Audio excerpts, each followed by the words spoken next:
When it comes to the Blender usuals, rigging a character or object through automatic weight painting is one of them. It's easy and reliable, at least to apply the automatic weight paint itself. You go test out your newly rigged mesh, and now it's morphing in bizarre ways you didn't intend. So it's time to face the facts. You're going to have to manually weight paint the rig to freshen it up, and that can be a tedious chore at times. There's nothing wrong with this approach, but in this video, I'd like to suggest an alternative. If you want a more manual way to rig a mesh in which you have complete control, might I suggest what I like to call vertex rigging? If you'd like to partake in this vertex rigging, make sure all the bones in your rig are named. Trust me, it will make your life easier. When you go to parent your mesh to the skeleton, do not, and I repeat, do not press automatic weight painting. Instead, click empty groups. This will fill out your vertex groups with bone information, but no vertices are assigned to them. If you move any bones in pose mode, the rig will not deform, but moving the entire rig itself in object mode will move the mesh. This is because the mesh is parented to the entire rig, but is not deforming to each bone as it does not have any vertex groups to assign to the bones. So let's fix that, shall we? For this example, I will use Polyxia's arm. Most of the vertex rigging happens in the edit mode, so, I don't know, go there I guess. The following instructions are as follows. If you see an empty bone group that correlates to any bone you know should deform a particular part of the mesh, then select all the vertices in that part of the mesh, make sure that the vertex slider is set to 1 and hit assign. Now that the vertices are assigned to the bones group, the bone itself can affect that part of the mesh. We can repeat this process for the rest of the arm and hands. And voila! A fully rigged hand entirely within our control. Vertex rigging can also help with freshening up an automatically rigged mesh, as you'll be able to see the vertices that were selected for each group. If you see a set of vertices that you don't want manipulated by a certain bone, simply select those vertices, head over to the bone groups that affect said vertices, and press remove. You can also assign new vertices to auto-rigged groups if you feel that enough weren't assigned.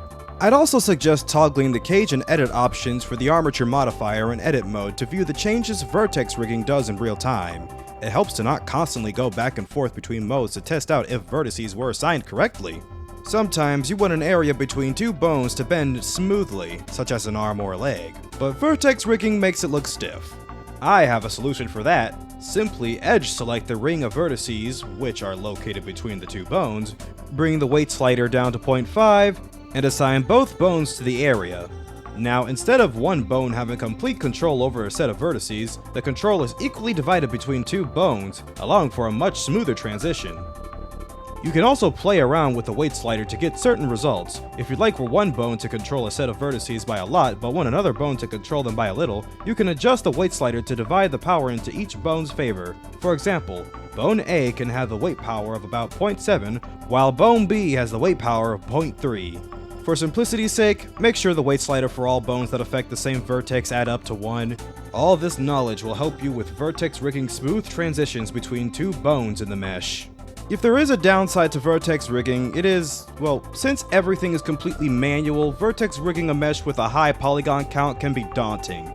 I'd recommend vertex rigging for meshes that don't have too much vertices, such as a low poly character, or using vertex rigging for a character whose poly count is only high due to subdivision surface modifying. This character right here, who was a character of mine from a webcomic I made on Webtoons called Conrad and Matilda, yes, this is a self-promo, thanks for asking, was rigged entirely through vertex rigging, but the basic mesh itself doesn't really have that high of a poly count. It only looks so high poly due to the subdivision surface modifier. And also, be sure to always bring your armature mod above your subsurf mod in the modifiers tab. Not doing so will make your mesh deform all jaggedy instead of smoothly. And there you have it, vertex rigging. Your question to complete control of rigging has been answered to some capacity in the best of my abilities. Although I explained it as an alternative to weight painting, there's also no harm in using the two in conjunction with each other.